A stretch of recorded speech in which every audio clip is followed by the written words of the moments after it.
हाय दोस्तों। तो आज हम उमरिया जिले के बारे में पढ़ चुके थे। इसके बाद हम शहडोल जिले के बारे में पढ़ेंगे। तो शहडोल जिले से चालू करते हैं आज का चैप्टर। अभी तक हमने 43 जिलों के बारे में पढ़ा है और अपने मध्य प्रदेश में 52 जिले हैं। तो 43 हो चुके हैं, तो इसमें 9 अभी जिले और बाकी इनको भी देख लेते हैं। इसके बाद 3-4 लेसन में मैं इन सारे जिलों से क्वेश्चन बनाऊंगा, तो आपसे क्वेश्चन पूछूंगा। फिर आप अपना टेस्ट देंगे, आप देखेंगे कि कितनी तैयारी हो चुकी है। इसके बाद फिर नदियों और नृत्य और जितने भी ईएमपी से रिलेटिव क्वेश्चन हैं सबके बारे में फिर विस्तार से चर्चा होगी। अभी जो जिलों में मेन चीजें हैं वो बता दी जा रही हैं, फिर विस्तार से बताए जाएंगे कि अपने मध्य प्रदेश में कितने राष्ट्रीय उद्यान हैं, कितने अभयारण्य हैं, अपने मध्य प्रदेश में कौन कौन से मेले लगते हैं, कहाँ पर लगते हैं, ये सारी चीजें विस्तार से होंगी। तो शुरू करते हैं शहडोल जिले के बारे में, उमरिया जिले के बारे में। तो उमरिया जिला अपने अनूपपुर जिले के बगल में ही है और शहडोल जिला, दोनों किनारे में बसे हुए हैं उमरिया जिला के। तो उमरिया जिला में आप लोग सुने होंगे कि यहां पर सफेद शेर पाए जाते हैं और यहां पर बांधवगढ़ राष्ट्रीय उद्यान है, जहां पर अपने विश्व भर में सफेद शेरों की जो बात होती है, तो सफेद शेर यहीं से पहुंचाए जाते हैं, चाहे कोई भी देश हो। तो जो सफेद शेर पहुंचाए जाते थे वो कहां से ले जाए जाते थे? यहाँ उमरिया जिले से। यहाँ पर बांधवगढ़ राष्ट्रीय उद्यान है, यहाँ से पहुंचाए जाते थे, क्योंकि सबसे पहला विश्व में सबसे पहला सफेद शेर यहीं पर मिला, अपने मध्य प्रदेश के बांधवगढ़ राष्ट्रीय उद्यान में ही मिला था। तो फिर उसका पालन पोषण हुआ, फिर उसके जो नवजात आए, बच्चे आए, उनको फिर विदेशों में भेजा गया। तो चालू करते हैं इसके बारे में। तो सबसे पहला यही क्वेश्चन इसमें है कि सफेद शेरों की भूमि किसे कहते हैं? उमरिया जिले को, यानी बांधवगढ़ राष्ट्रीय उद्यान को। सफेद शेर के लिए मशहूर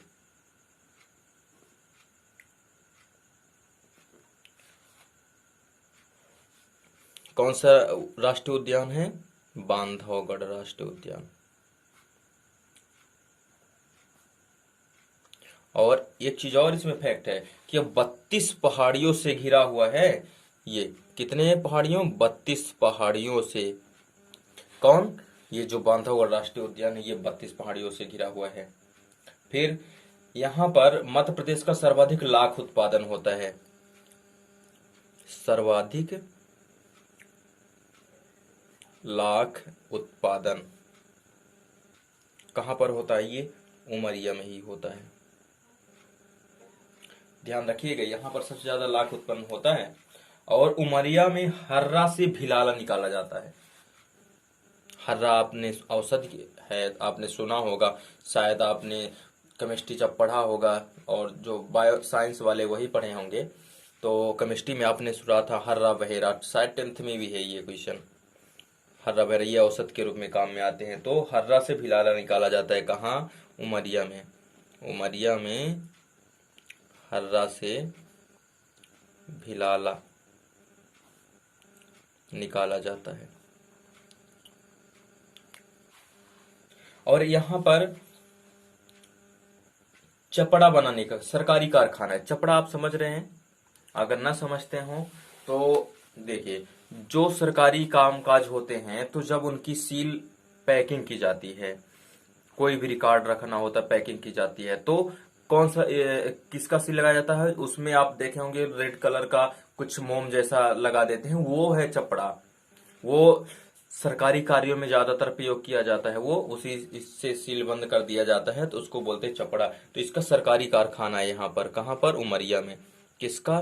चपड़ा बनाने का सरकारी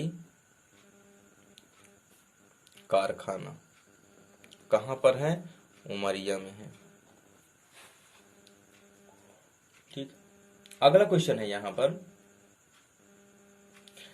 ताला प्रागैतिहासिक पुरातत्व तात्विक स्थल, ताला प्रागैतिहासिक पुरातात्विक स्थल कहाँ पर है? ताला प्रागैतिहासिक पुरातात्विक स्थल कहाँ पर है ये है उमरिया में। और यहाँ पर शेष शाही तथा विष्णु मंदिर भी है। क्या है? शेष शाही और विष्णु मंदिर। तो आप इसको ध्यान रख लीजिएगा। तो इतना ही उमरिया जिले में था। इसमें सबसे मेन फैक्ट है कि बांधवगढ़ यहाँ पर राष्ट्रीय उद्यान है, आप ये ज्यादा ध्यान रखिएगा। और सफेद शेरों के लिए प्रसिद्ध है, ये 32 पहाड़ियों से घिरा हुआ है। फिर हम देख लेंगे शहडोल जिले के बारे में। तो शहडोल जिले में देख लेते हैं क्या मेन चीजें हैं, फैक्ट है इसमें। तो सबसे पहले ये है यहाँ पर कि इसका नाम, शहडोल का नाम कैसे पड़ा, शहडोल जिला। तो यहाँ पर सहस्त्र डोल से मतलब है शहडोल का, सहस्त्र डोल, और डोल मतलब होता है तालाब। ठीक है, तो जिसका आशय क्या हुआ, सहस्त्र मतलब हजार, सहस्त्र का मतलब होता है हजार, डोल का मतलब तालाब। तो शहडोल का मतलब सहस्त्र डोल हुआ, और सहस्त्र डोल का मतलब हुआ हजारों तालाब। यानी ऐसी मान्यता है यहाँ पर कि प्राचीन काल में इस जिले में बहुत सारे तालाब थे, यानी हजारों तालाब, इसलिए इसका नाम क्या पड़ा, शहडोल पड़ा। तो आप इसको लिखना नहीं है, लेकिन आपको याद रखना है। मान लीजिए कभी ऐसा पूछ ही दे कि शहडोल का आशय क्या है, तो शहडोल का आशय है सहस्त्र डोल, मतलब इसका प्राचीन में इसका अर्थ यही निकलता था, और जिसका अर्थ होता था हजारों तालाब। ठीक है, अब इसके बाद हम देख लेते हैं कि और है कहाँ यहाँ पर। तो आप लोगों ने जब महाभारत में विराटनगर के बारे में सुना होगा, विराटनगर जो यहाँ पर पांडवों ने अज्ञातवास में शरण ली थी, तो उस विराटनगर का वर्णन यहीं से मिलता है, शहडोल जिले से। और विराटनगर का मुख्यालय शहडोल जिला ही हुआ करता था उस समय। तो ये प्राचीन काल की बात है कि शहडोल जिला विराटनगर के अंतर्गत आता था। अब हम इसमें देख लेते हैं कि इसमें अब मेन चीज क्या है। तो इसमें आप लोगों ने सुना होगा शहडोल, वो सोहागपुर कोयला क्षेत्र, तो जहां पर सबसे ज्यादा कोयला उत्पादन होता है, तो ये कहां पर है, शहडोल जिले में ही है। तो कौन सा है ये, सोहागपुर, सोहागपुर कोयला क्षेत्र कहां पर है बताइए, ये है शहडोल में। और मध्य प्रदेश का सबसे बड़ा कोयला क्षेत्र है ये सोहागपुर, ध्यान रखिएगा। सिगरौली में आप लोगों ने सुना होगा कोयला होता है, लेकिन वहां पर मोटी परत पाई जाती है, सब कोयले की सबसे मोटी परत सिगरौली में पाई जाती है। लेकिन अगर बात की जाए सबसे ज्यादा कहाँ पाया जाता है, तो ये सबसे ज्यादा शहडोल जिले में पाया जाता है। और शहडोल जिला ही मध्य प्रदेश का एकमात्र यूरेनियम खनिज वाला जिला है, यूरेनियम खनिज वाला, यानी कि यहाँ पर यूरेनियम पाया जाता है, यूरेनियम खनिज वाला जिला कहाँ है, ये है शहडोल है, एकमात्र यूरेनियम खनिज वाला जिला है शहडोल, ये भी ध्यान रखिएगा। और यहाँ पर अमलाई में, शहडोल जिले के अमलाई क्षेत्र में ओरिएंटल पेपर मिल स्थित है। कौन सी, ओरिएंटल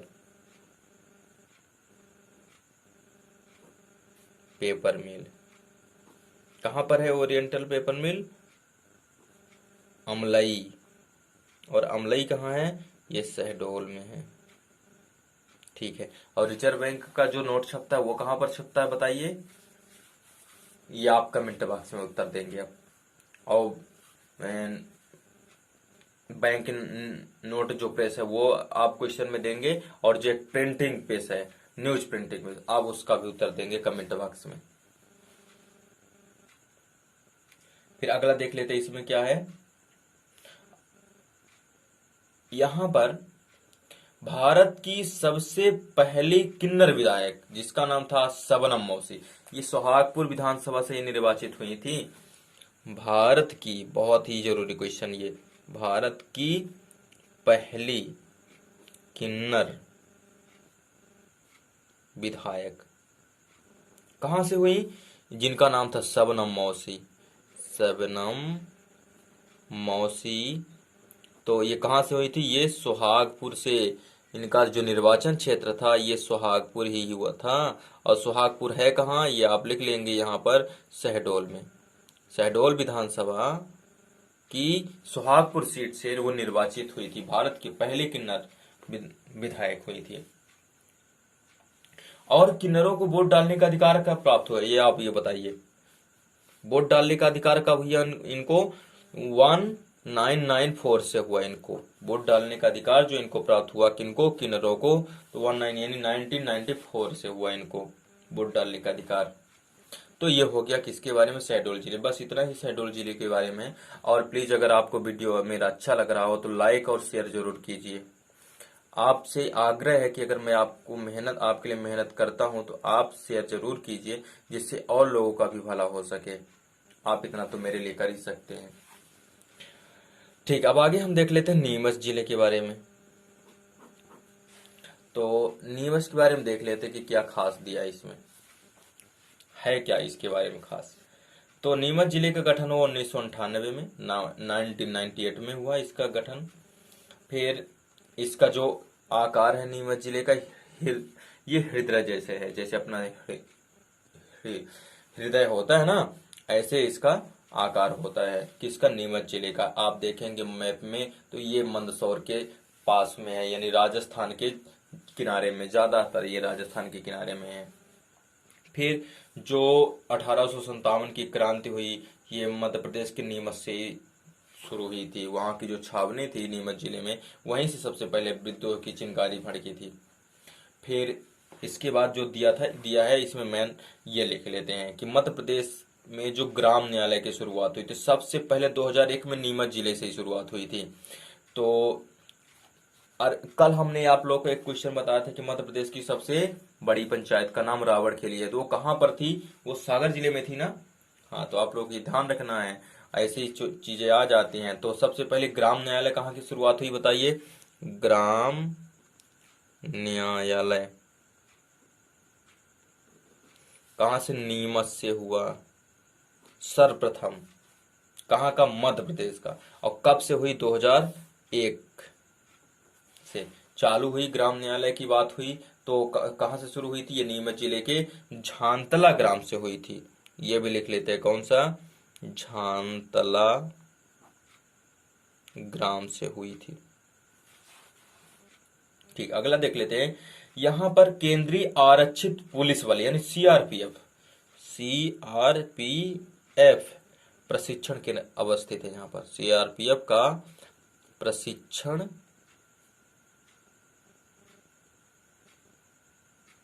केंद्र अवस्थित है यहाँ पर। कहाँ, तो कौन से जिले में, नीमच जिले में।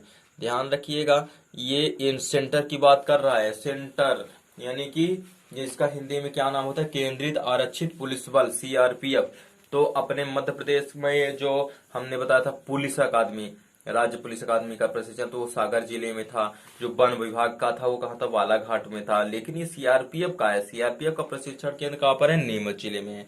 फिर आगे देख लेते हैं, ये जो नीमच है अफीम उत्पादक जिला है। हालांकि मंदसौर है वो भी अफीम उत्पादक जिला है, और इसके साथ में क्योंकि ये सटे हुए दोनों जिले हैं, इसलिए यहाँ भी अफीम ज्यादातर मात्रा में होती है। फिर कुंडेश्वर का मंदिर, प्रसिद्ध कुंडेश्वर का मंदिर किसका है, ये मंदिर महादेव का है। तो ये कहाँ पर है, नीमच में है, महादेव का प्रसिद्ध मंदिर कुंडेश्वर, या कि कुकडेश्वर कहाँ पर है, नीमच में। ठीक, अगला इसमें देख लेते हैं। यहाँ पर शहाबुद्दीन औलैया का उर्स लगता है, प्रतिवर्ष लगता है। तो ये बहुत जिलों में लगता है, तो फिर ये कोई इतने इम्पोर्टेंट की बात नहीं है, तो इसको देख नहीं, छोड़ देते इसको। अब अगले जिले के बारे में देखते हैं, रतलाम जिले के बारे में। तो रतलाम के बारे में देख लेते हैं।